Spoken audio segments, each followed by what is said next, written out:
Hello student. आज हम लोग डिस्कस करेंगे class ninth chapter first matter in our surrounding का नाइन्थ पार्ट। इससे प्रीवियस पार्ट्स के अंदर हम लोगों ने चेक किया था कुछ टर्म्स जैसे वेपोराइजेशन एंड कंडेंसेशन और डिस्कस किया था डेप्थ में लेटेंट हीट के बारे में। ओके, तो आज फिर हम नए टॉपिक के साथ आएंगे। फर्स्टली हमारा जो टॉपिक रहेगा इवेपोराइजेशंस।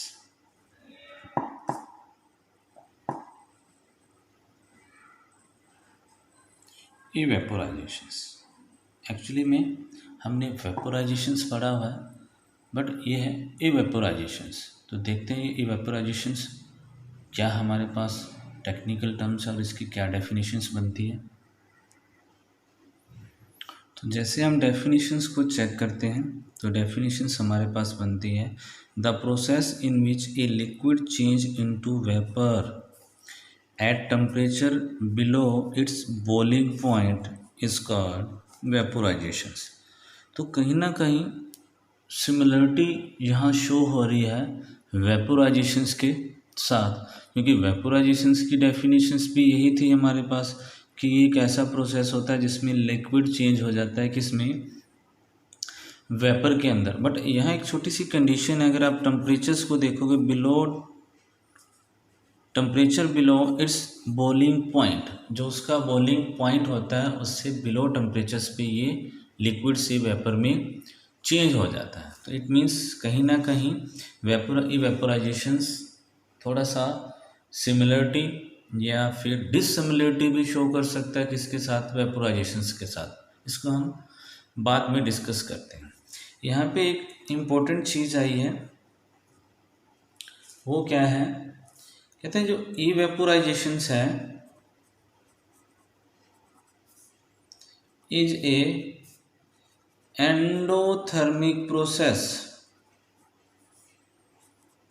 एंडोथर्मिक प्रोसेस, अब ये वर्ड हमारे लिए नया है कि व्हाट इज एंडोथर्मिक। एक्चुअली में होता क्या है, अगर कोई भी सब्सटेंस है, ओके, इसमें दो टाइप के प्रोसेस हो सकते हैं। क्या, या तो ये हीट को एब्जॉर्ब करेगा, हीट क्या करेगा, एब्जॉर्ब करेगा, या फिर हीट को रिलीज करेगा। क्या करेगा, रिलीज करेगा। अगर हीट को एब्जॉर्ब कर रहा है देन ये प्रोसेस क्या होगा हमारे पास, एंडोथर्मिक। और अगर हीट को रिलीज कर रहा है तब हमारे पास प्रोसेस होगा एक्सोथर्मिक। एक एग्जाम्पल के थ्रू हम अपने कंसेप्ट को और क्लियर कर लेते हैं कि एक्चुअली में ये क्या चीज़ें हैं। फॉर एग्जाम्पल, जब हम क्लोथ्स मतलब कपड़ों को धूप के अंदर सुखाते हैं ड्राई करने के लिए, तो यहाँ से रेडिएशंस मतलब सनलाइट आती है।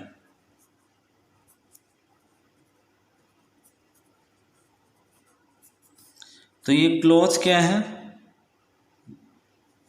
ठीक है, कपड़े सुखाने के लिए जैसे हम इनको धूप के अंदर डालते हैं कपड़ों को, तो ये क्या करते हैं, उस हीट को एब्जॉर्ब करेंगे। हीट को क्या करेंगे, एब्जॉर्ब करेंगे, और आफ्टर सम टाइम ये क्या हो जाएंगे, ड्राई हो जाएंगे। तो इन्होंने जो सनलाइट ने रेडिएशन छोड़ी उसको ये क्या कर रहे हैं, एब्जॉर्ब कर रहे हैं। तो इस प्रोसेस को हम बोलते हैं एंडोथर्मिक।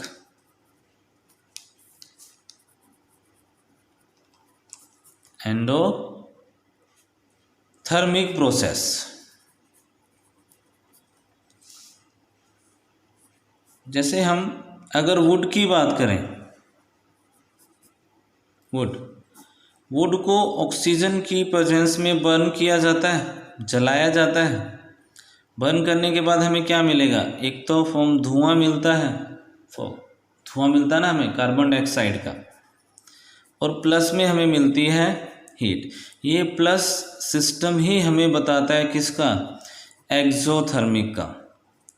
इट मीन्स अगर कोई सब्सटेंस अपने सराउंडिंग,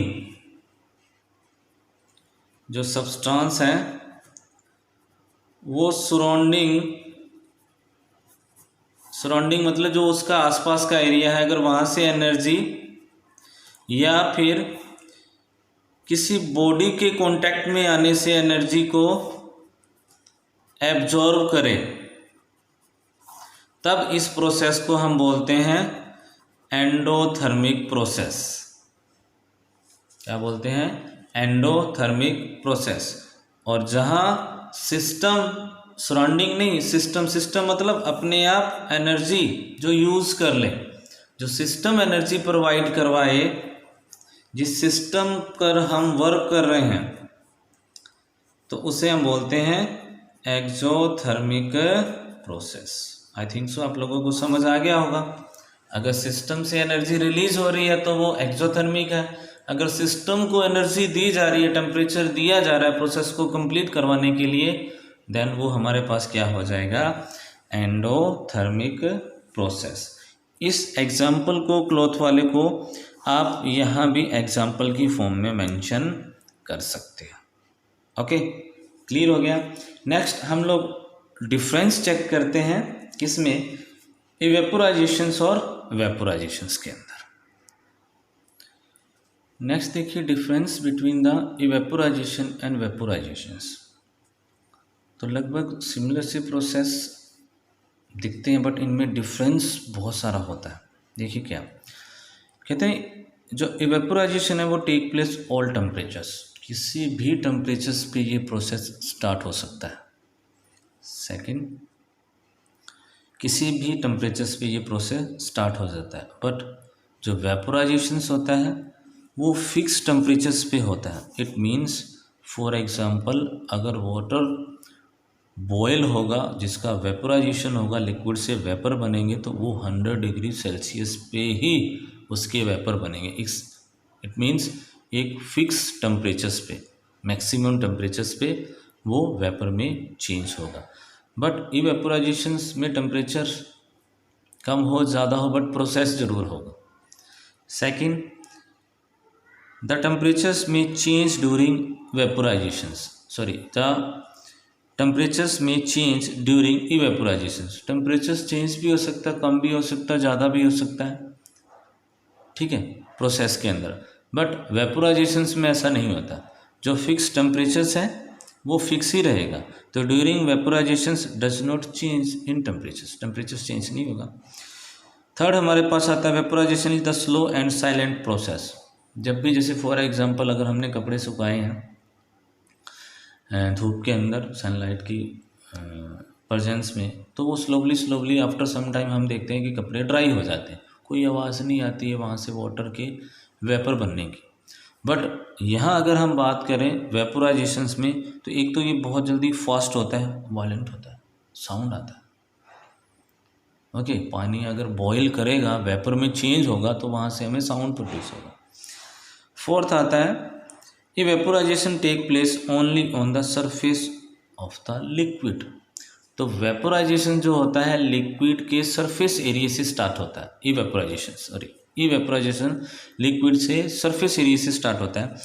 बट जो वेपोराइजेशन होता है वो ओवरऑल जितना भी उस सब्सटेंस का मास है उसके अंदर तक होता है, मतलब उसके सारे मास पे वेपोराइजेशंस का प्रोसेस होता है। तो ये था हमारे पास डिफरेंस बिटवीन इवेपोराइजेशन और वेपोराइजेशंस। कभी कभी एग्जाम्स के अंदर क्वेश्चंस आते हैं, डिफरेंस पूछते हैं 2 मार्क्स का, 3 मार्क्स का, तो हम उसको अच्छी तरीके से एक्सप्लेन कर सकते हैं। नेक्स्ट हम लोग स्टार्ट कर रहे हैं, factor affecting the rate of vaporisations. मतलब इवेपोराइजेशंस को कौन से ऐसे फैक्टर अफेक्टिंग है जो उसको इंक्रीज या डिक्रीज करने में हेल्प करते हैं। ओके, तो next, factor affecting the rate of vaporisations, यानी इवेपोराइजेशंस की रेट को फैक्टर अफेक्टिंग करने वाले कौन से फैक्टर होंगे उनको देखते हैं। फर्स्ट आता है टेम्परेचर्स। एक्चुअली में क्या है, अगर टेम्परेचर्स को राइज करोगे तो रेट ऑफ इवेपोराइजेशंस भी ज़्यादा होगा। किसका? लिक्विड का। अगर लिक्विड पे टेम्परेचर्स राइज करोगे तो इवेपोराइजेशन ज़्यादा। फॉर एग्जांपल अगर आप लोग चेक करोगे इन द समर डे, गर्मियों के दिनों में इवेपोराइजेशंस बहुत ज़्यादा आता है क्योंकि उस टाइम टेम्परेचर्स बहुत ज़्यादा होता है, तो बहुत जल्दी जो क्लॉथ है वो ड्राई हो जाते हैं, बहुत जल्दी सूख जाते हैं। ओके, क्लियर हो गया। But in case of the winter day ऐसा नहीं होता क्योंकि वहाँ टेम्परेचर बहुत कम होता है, तो कपड़ों को ड्राई होने में टाइम लगता है। तो टेम्परेचर्स एक मेन फैक्टर हो गया किसके लिए? इवेपोराइजेशंस के लिए। सेकंड हम लोग बात करते हैं सरफेस एरिया।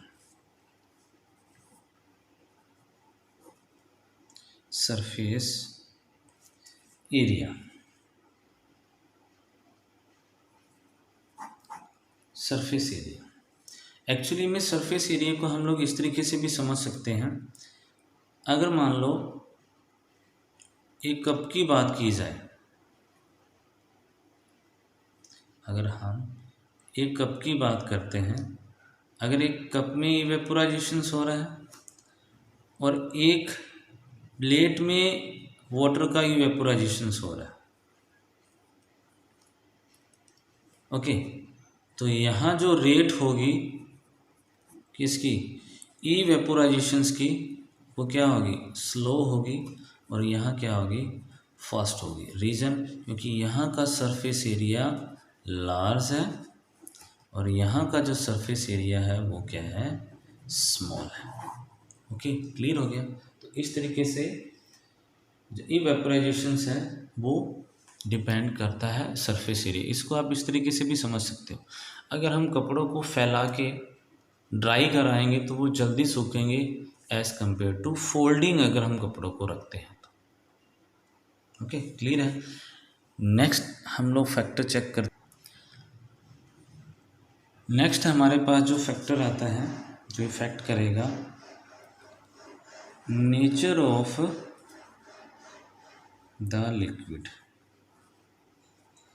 लिक्विड की नेचर्स पे भी डिपेंड करेगा कि इवेपोराइजेशंस कैसा होता है, क्योंकि कुछ एक जो लिक्विड होते हैं उनमें फास्टर इवेपोरेट होता है, फास्टर इवेपोरेट होते हैं। फॉर एग्जांपल ईथर हो गया, पेट्रोल हो गया, हमारे पास एल्कोहल हो गया है, एल्कोहल, क्लोरोफॉर्म हो गई है, एक्सेट्रा। इनऑर्गेनिक सब्सटेंस में जो इवेपोरेट होता है वो फास्टर होता है। इवेपोरेट क्या होता है? फास्टर होता है। अब एज कंपेयर, अगर इसका कंपेयर करूं किसके साथ? वाटर के साथ, तो वाटर के कंपेयर में इन सब्सटेंस में इवेपोरेट ज़्यादा होता है और इसमें कम होता है। रीजन सिंपल सी बात है, इन सब्सटेंस में जो इंटरमोलिकुलर फोर्स ऑफ अट्रैक्शन होता है वो वीक होता है। जितना ज़्यादा कंस्टिट्यूट पार्टिकल्स के अंदर फोर्स ऑफ अट्रैक्शंस कम होगा उतना ज़्यादा वो क्या होंगे? इवेपोरेट होंगे। इट मीन्स अगर मैं इसको इस तरीके से मेंशंस करूं, liquid having smaller latent heat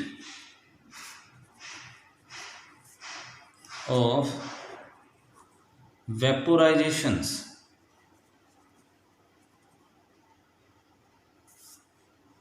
and evaporate faster। तो स्मॉलर वैल्यू होगी किसकी? लेटेंट हीट की, इसलिए वो क्या? इवेपोरेट फास्टर होगा। रीज़न वही है।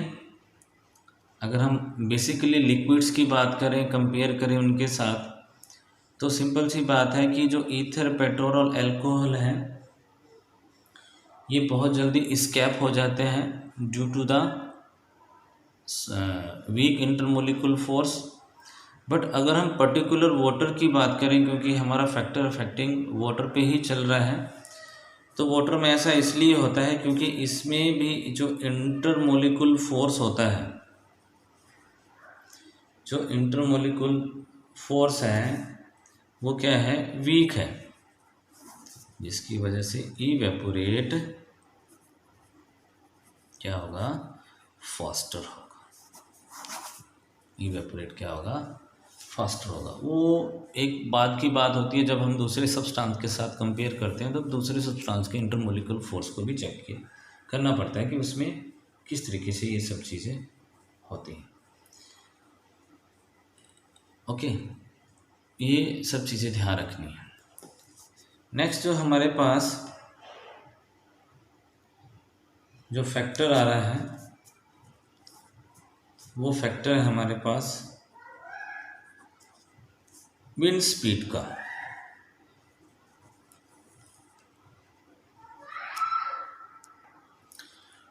तो हवा की स्पीड पे भी इवेपोराइजेशंस या इवेपोरेट डिपेंड करता है। देखो होता क्या है कि फॉर एग्जांपल अगर क्लॉथ जो है वो वेट हैं, गीले हैं, ओके, और विंड की जो स्पीड है वो क्या है, स्लो है, तो बड़ा टाइम लगेगा इनको ड्राई होने में। बट जैसे आप इसकी स्पीड को फास्ट करोगे, किसकी, विंड की स्पीड अगर फास्ट हो जाती है तो ये स्प्लिट कर जाएगा, जहाँ जो वेट एयर है, यानी विंड जो है एयर है, उसको रिप्लेस कर देंगे, किसमें, ड्राई एयर में। जो वेट एयर है, जो मॉइस्चर है, इट मीन्स जो उसके अंदर मॉइस्चर है, उन मॉइस्चरों को क्या कर देगा, रिप्लेस करके उसको क्या कर देगा, ड्राई कर देगा। तो जैसे जैसे हवा की स्पीड बढ़ती जाएगी, इवेपोरेशंस या इवेपोरेट भी इंक्रीज होती जाएगी। ओके, क्लियर हो गया। तो आज के वीडियो लेक्चर्स के अंदर हम लोगों ने इवेपोराइजेशंस और वेपोराइजेशंस के अंदर डिफरेंस पढ़ा, इवेपोराइजेशंस की डेफिनेशंस को पढ़ा, और उसके फैक्टर अफेक्टिंग को हम लोगों ने चेक किया।